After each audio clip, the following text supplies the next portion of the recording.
Dear friends, welcome to this second appointment with Motogp Roundtable from all over the world. Today we can say that because we have Matt Oxley from England. Hi, Matt. Hi. Hi, Franco. How are you? Michel Turco from France. Hi, Michel. Ciao, Franco. Giovanni Zamagni from Italy. Ciao, Zam. Ciao, ciao a tutti. Manuel Pecino from Spain. Hi, Manuel. Hola a todos. How are you? And please greet Akyra Nishimura from Japan. Hi, Akyra. How are you doing? Hello, guys. I'm Akyra from Tokyo, Japan, and the connection is a little bit awful, horrible, but I can hear you very well, I hope. Akyra, let's try to manage it because it's very important that you are here with us because we would like to, first of all, to know the situation in Japan, also knowing that right this morning, a Japanese virologist said that there might be some problem even for the Olympic Games in 2021. So is already the medical and health, Japanese health are already looking forward very far. We'd like to know and understand very well what the situation like now in Japan.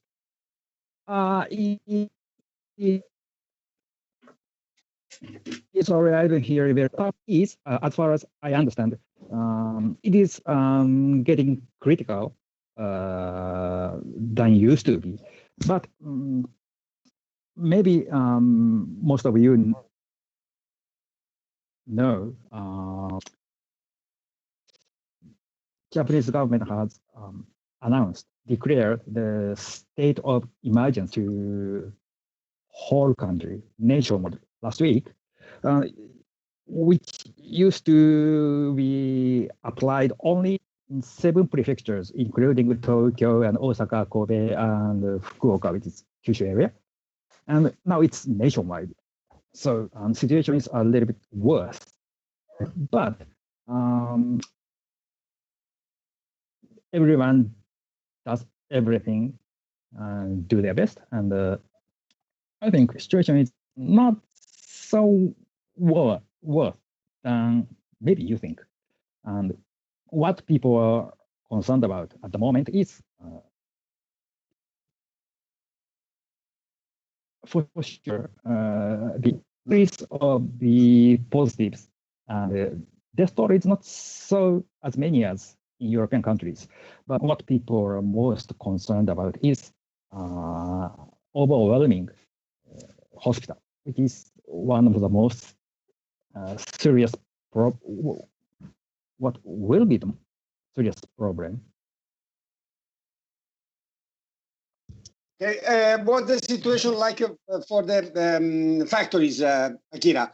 Have they been closed down? I mean, they've been working longer as the European factories. So there is regarding MotoGP, that's quite important, this fact. Mm-hmm. And do you mean what do you mean factories? Is Honda, Yamaha, Suzuki? Honda, Yamaha, Suzuki, yes, of course. And as I told you, Japanese government declared the state of emergency, but technically it is not lockdown. So there is no penalty. You know, if they haven't stopped their work, there is no punishment. There are no penalty. But everybody knows this situation is very critical. So they have to reduce to communicate each other by 80%. If can manage reduce contacting people with by 80%, maybe we will finish this state of emergency in early or middle May. But nobody knows. Nobody knows what will happen. And Honda, Yamaha, Suzuki, and Kawasaki as well, their factory, not all of their factories closed. some of the factories closed, maybe 5 days, 6 days, 7 days. I did not check exactly, so I cannot point out which factory will close, which factory is still open. But some factories still working to produce their production bikes or something. Okay, Manuela, I know you had some information regarding the 8 hours of Suzuka that are being sold in these days. So it could seem something very positive for the event to be held in the future. So you want to? Yeah. In fact, I knew through Akyra that the tickets for the Suzuka 8 Hours 2020 have been started to be sold. So this is a very strange situation because this year Suzuka 8 Hours, they were put 1 week before normal because at end of July that the Olympics would start. So the Olympics were cancelled, but at this moment the 8 hours still are supposed to be held. Is it that way, Akyra? Yes, but as you said, even the 2020 Olympic Games postponed to next year, why not? It's 8 hours. So have already started April 12th, I think, almost 1 week before. But I don't think many people bought the ticket, and it is very difficult to see if they have 8 hours this year or not. But anyway, if you are spectators, do you buy the ticket?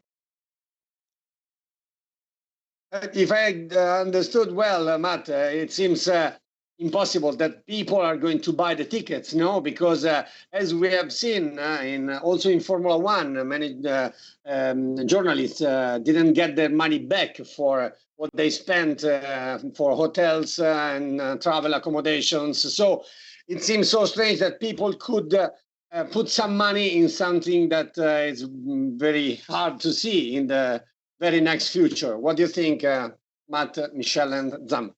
Yeah, I think you're absolutely right. I mean, no one's going to book a holiday now, are they? Nobody's going to buy a ticket to anything, because no one knows what's going to happen. You would need to be the biggest optimist in the world to buy a holiday now or something, wouldn't you?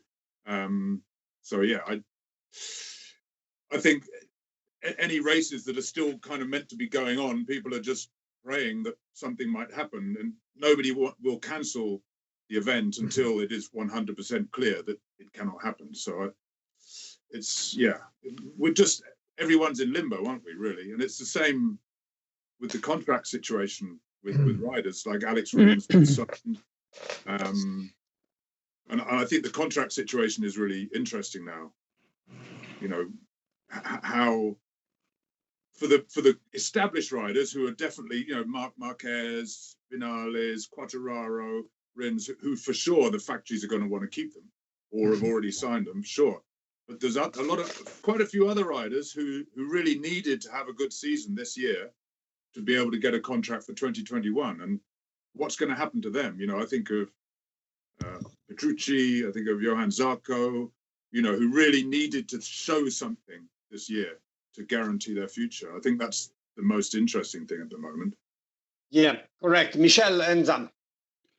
About Suzuka, I think that yes, it's difficult to imagine that people are going to spend money to buy a ticket for an event who was not sold out for 4 years. There is still room in the grandstand, so you don't need to rush to buy a ticket. So this is, I think I don't know the Japanese people very well, but for sure they have to wait. Yes, regarding contract, it's a matter we already spoken last time, and yeah, most of the riders have to show something, but I think they will have the opportunity to show something, but it will be very late in the season, and it will be in a format that we have never seen yet. If we have, for example, 2 or 3 races on the same track for during 2 weeks, for example. Anyway, the schedule will be quite different. So how the different riders will approach the racing. We know that we can have also less technician, less mechanics around the bikes. So for sure the competition will be different. Everything will be different. So how to show your value in this environment? It's I mean, we are in front of something that we never seen before. I think the sense of the tickets for 8 hours of Suzuka was that maybe somebody is trying to show positivity. No, it's not in terms of selling the ticket, because we know, as Matt said, nobody's going to buy a ticket now for the Suzuka 8 hours. But it's something that we appreciate because we want to believe in something, you know, because as we will discuss with Manuel and with you all later on, the idea of the testing Jerez for the MotoGP is something that keeps us alive, I think. It's the sense maybe of these tickets for the Suzuka 8 hours. Franco, I lost you in the final part. I cannot where I can go. Yes, you can if you understood I lost the last. I just said that it's the meaning of this sign. I mean, the fact that this. Yeah. Okay, just that. Yes, I understood. In my opinion, it's like you said. It's an optimistic vision, and also we have to say that it's something that it's a national race, but we are not speaking about world racing. Okay, for the situation for the World Championship is a big different in my opinion. In your country, probably you know something that we don't know about Japan. They know something that we don't know, and perhaps the situation is more under control than in Europe and in the other part of the world. But for the World Championship, I think that it would be completely different. And about the contract, I just said that for me it's very strange that yesterday, I think, or 2 days ago, Suzuki announced 2 years more for Alex Rins. Okay, everybody knows that it would be happen in a few days, in a few months, but I can understand why they did now. I mean, which contract they did for 20 races, but we are not sure that there will be 20 races in the future. 25 races, 15 races, and the money of this year, they are going for the next 2 years. It's strange. It's not strange that Suzuki and Rins continue. Everybody knows that. But in my opinion, it's very strange that Suzuki made this contract now. It's difficult to understand on what they did this contract, in my opinion. Akyra, you want to say something regarding this deal with Suzuki and Rins? Suzuki and Rins. I just read the news from their press release, so I don't know many things about them. But I have already expected they have renewed the contract between Suzuki and Rins. So I wasn't surprised at all. So. Manuel, you have something. The point of view of Giovanni is, I think it's very interesting. I haven't thought about that. Yes, because it's like how many races, yes, exactly. There are so many things open. And regarding Suzuki with with Mir, they are going to renew as well because Suzuki has the right to renew. But I know that Mir is quite upset because the incomes of Mir for 2021 and 2022 would depend on the result in the championship in 2020. So Rins said, hang on a moment. I did a sacrifice with the first contract, signing with a low income. What are you going to do? To apply me the same that in the old one? Because my expectation was to finish high, so to get much more money. So there are so many things, that's not only that 1 year contract. For example, I think we have no doubt that Alex Marquez will get renewed because he cannot show anything. But there are other cases like the one with Mir that put so many question marks around. Exactly. I think the same. But Michel, what do you think Suzuki was so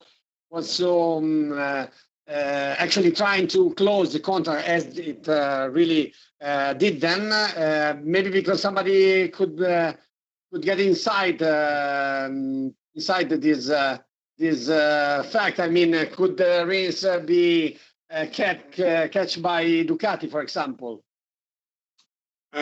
I'm not very good at contracts, but I heard that Ducati were interested in Rins, so maybe that could be the reason.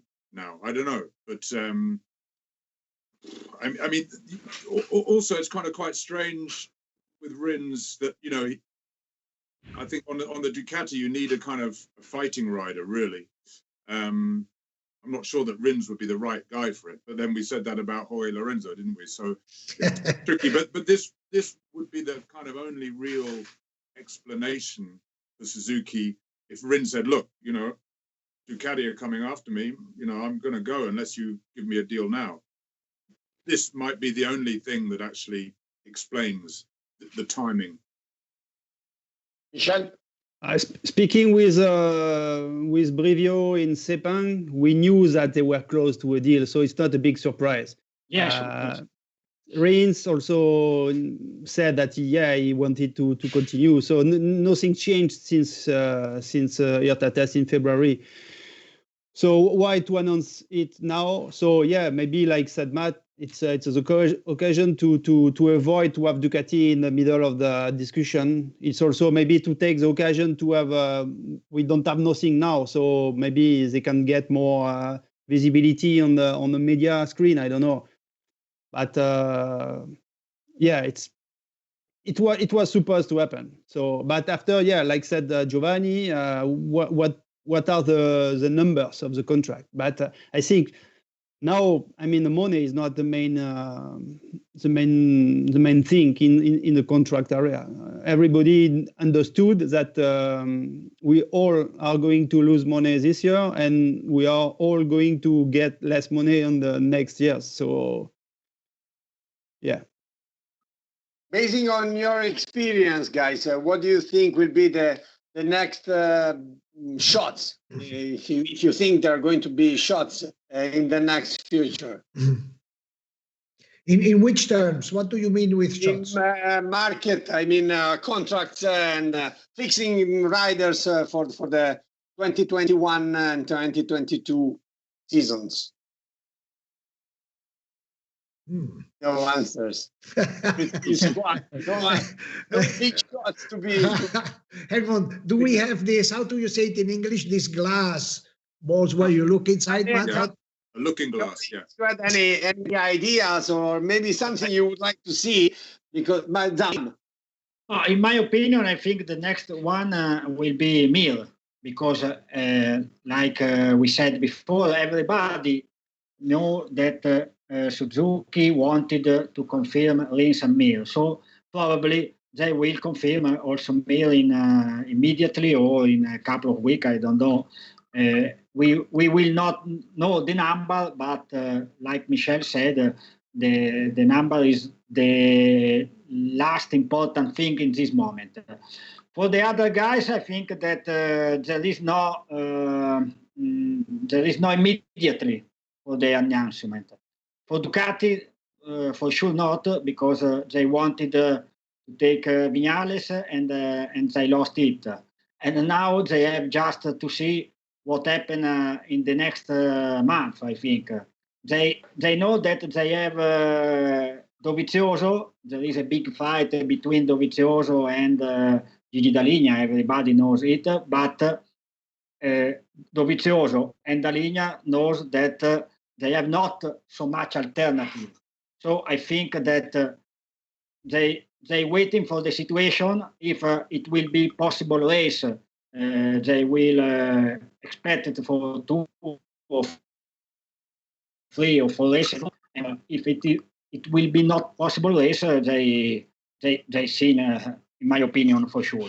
But for the other guys, I mean, it's the same. They have to wait for the situation. If we will race, they will decide in 2 months. If we not race, they will decide on the paper, in my opinion.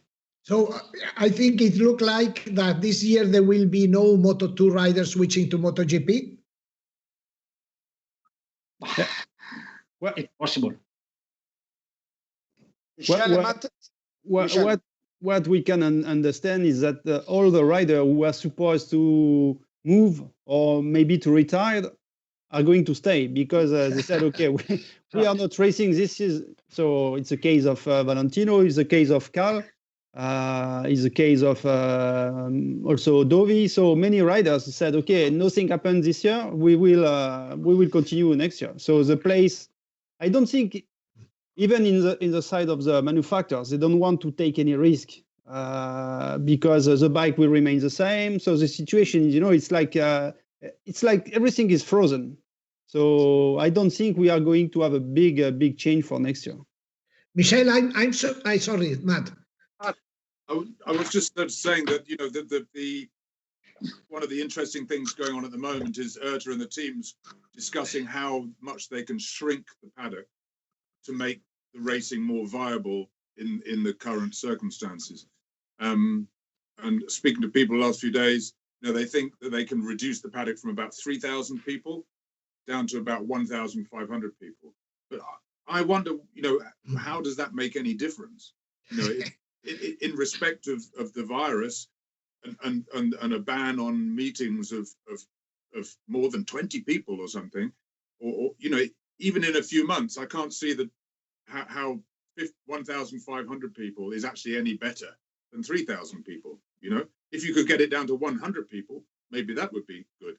But so I find that quite a strange kind of logic that they're kind of thinking about. I guess they're just trying to do anything they can, and but personally I don't see that 1,500 people is going to make an event more viable than 3,000. But maybe because, Matt, it's easier to check 1,500 people than 3,000. Maybe just that. No, I think because maybe yeah. No difference. Manuel and Michel. Yes, Manuel. Michel, I am surprised with what you said about the possibility of having more than one race on one track. Yes, Manuel, because I have a talk with Carmelo, and he explained me that it's one of the plan, going to a track and staying there, and having staying there for 2 weeks, for example. This is something that the Formula One is thinking, having the paddock in a track for 2 weeks and having 3 races, because we will have a closed door, so there is no spectators, so they can do a race, they can handle a race in the middle of the week. It will be just for the TV. So this is one point. And coming back to what you said, Matt, the plan is to have around 1,000 people. It will depend of each regulation of each country. What will the government allow to the MotoGP promoters? Yeah. But there is other problems. If you have even 1,000 people, that means that you will have to travel to the paddock. You will have to book hotel for all the people, and where will they eat? So this is a lot of problems in one problems. Yeah, it's a bit like if they have 2-week event and one track. This is like the Isle of Man TT again, isn't it? Yeah, it's actually like that. Yes. But Manuel, regarding this, sorry, Matt, I didn't interrupt you. Sorry. I was just saying, if they have a left-handed track, they can for sure make Marquez world champion already. They have to be Yeah. some riders will be, whatever track it is, some riders will be, if this happens, 3 races at one track, some riders will be, yes, others will be, oh my God. Oh, that's true. Absolutely true. Very good. Is it on the Manuel, track? Track? Is it a Yamaha track? You know? Yeah. Difficult. Manuel, regarding the testing, which is going to be held, hopefully, in Jerez at the end of July, will the lockdown of the Spanish borders wanted by the government affect this chance, or there is the way to make it anyway? Yes, it was. I confirmed this supposed test in Jerez with the people from the circuit, and they told me, yes, that Dorna had contacted them and that was a possibility. But then they explained me, but for this to happen, they have to open the airport, first thing. The second thing, open the hotels that are all locked down. They have to open the restaurant because they are not going to eat sandwiches for 3 days, you know. So it's okay. There are so many things that have to link together. So it's so complicated. But the fact is true. They want to do a test just for MotoGP. Obviously, the key of everything, I think we spoke here, is Michelin, right? So they contacted Michelin, and Michelin had they had the tires for the first 5 races built. So they had tires until Le Mans. Okay, the conditions will be not the same in May than in July, but at least they have the tires for Jerez, okay? That's why it's an option. If they have to go to Mugello, the tires aren't ready. They don't exist. Okay, that's what you have something to add to this, Matt, Zam, Michel, Akyra? Yeah. No? Yeah, just one thing about the number of people who will be allowed to go to the paddock. Why not imagine that we will have only MotoGP teams and only MotoGP races? In my opinion, it's something they don't want to speak about that right now, but for sure it's somewhere in the air. It could be a way to reduce the number of the people, and to have the most important show that the TV wants to have. So Nagashima is Moto2 world champion then. Well, and Zam? Just going back to the numbers allowed in the paddock, something that's particularly important to all of us, of course, is that they're talking about not allowing media in. And I kind of wanted to know how everybody feels about that. I mean, well, obviously, we'd all be very unhappy about that. But, you know, and how are we going to manage the situation? Are we going to cover the race from home? How are we going to communicate with the riders? I guess we'll have debrief sessions like this with the riders. They'll put Marc Marquez in front of an iPad on WhatsApp, and we'll all interview him after the race that way, or something strange, you know. And I just wanted to know how, on a scale of 1 to 10, how upset people are, everyone here, about that. Do they think it's ridiculous to run a race without media, or is it a price we have to pay? Let's start with Akyra. Akyra, arrivo, Zam, I'm coming. Akyra, what do you think about that? You know, I'm living in Japan, and probably it's difficult for me to go travel to Europe. In any case, for me, it is very unrealistic to go to Europe at the moment, especially in this situation. So I don't know what to say about it.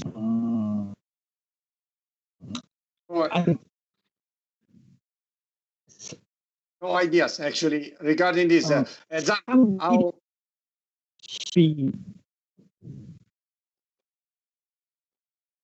I completely lost Akyra. I'm so sorry. Maybe it's impossible to understand what it says. And Zam, what's your opinion? But in my opinion, I think that the media are the last of the problems in this moment. I mean, for me, it's I cannot imagine that there is a race and I am not there. But I'm joking, of course. But it's the last of the problem. In my opinion, the first problem is try to do some races, and if it's possible, to do in the better way with all the three classes, in my opinion, just not MotoGP, but with Moto3 and Moto2, and then with the television, of course, because the television is that take money, bring money to the dawn, to everybody. And the last problem are the journalists like me, in my opinion. I can understand the situation.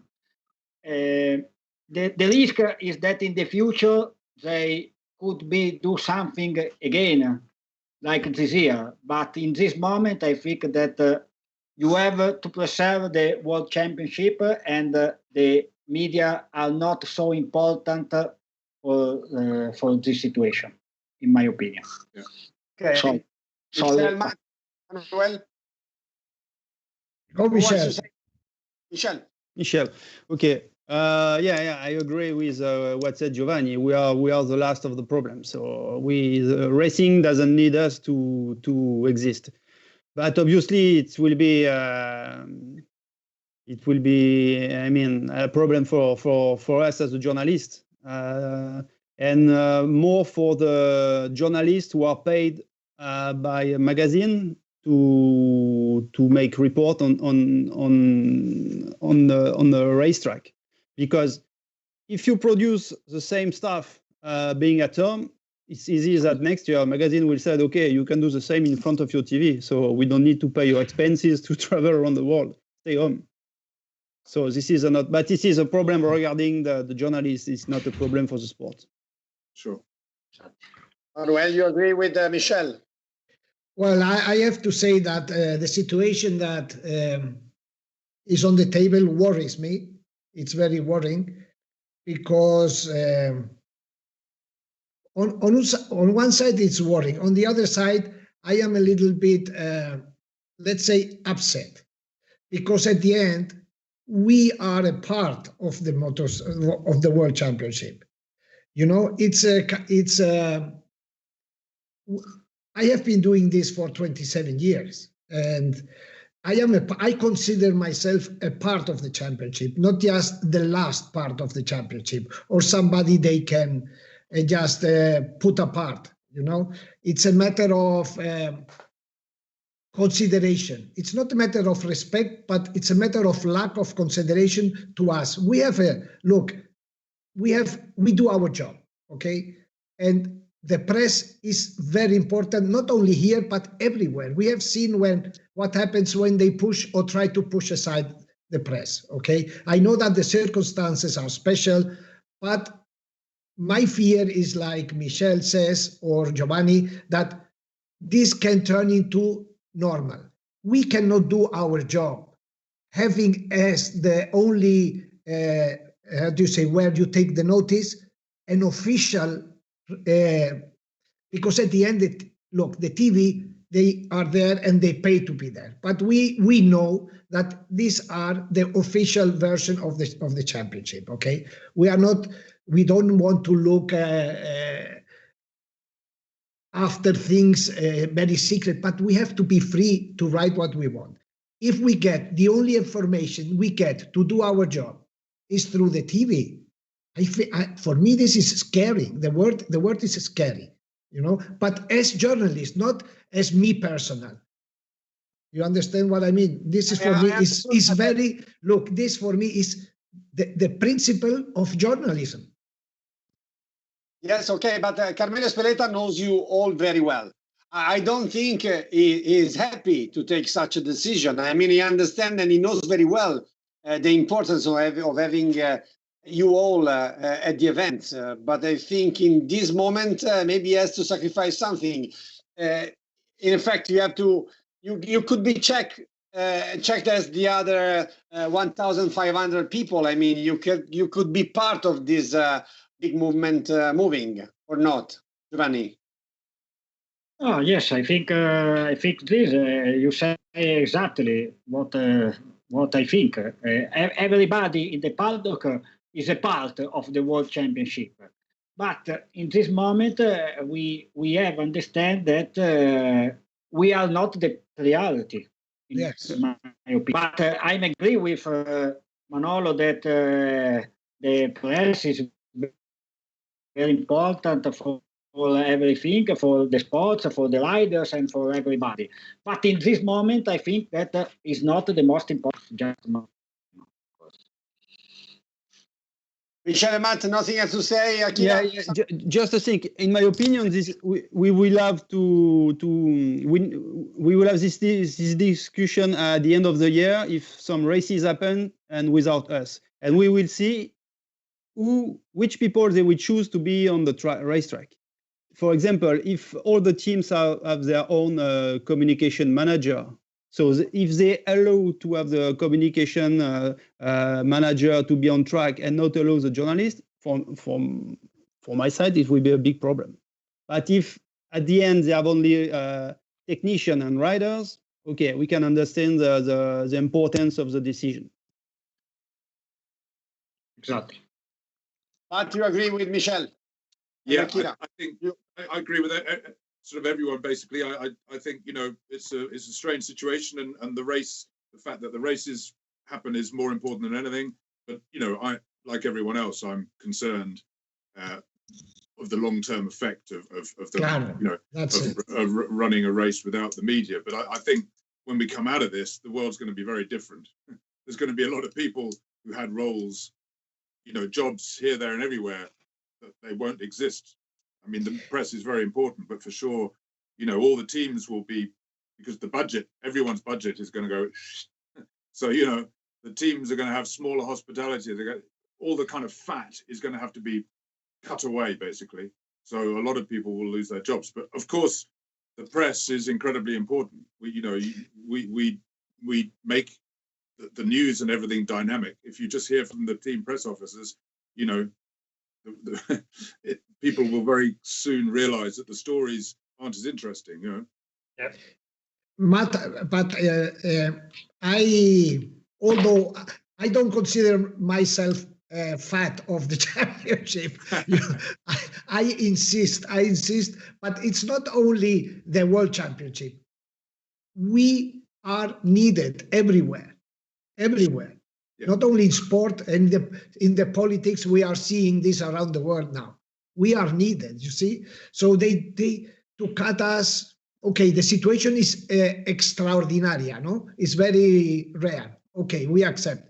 But what we said, what will happen after? Because we know, for example, how the riders, they don't like these media scrums and this stuff. So if it works without us, they will say, hey, it has worked without them. Why should we go back to the old style? But this is a part of letting us get there. You understand? Sure. Yeah. Yeah. But Manuel, this is a more general problem of our life. We are living now. We are all in a dictatorial government. So we are not allowed to go outside without a paper showing to the police. So what will be the future for us? How these rules will be normal in the future? We don't know. Nobody knows. We are just journalists, but we have to fight this, in our way, with the pen. Hopefully. Okay. Akyra, you wanted to say something regarding, and then I'll let you go? You wanted to say something? I saw. Yes. I agree with you. Everybody counts, and it's not a normal situation. But we are journalists, so I do not want paddock shut down to us. If they open the door, someone can go there to report. So I don't think everyone can go there, but at least if someone can go, someone should go. Okay, correct.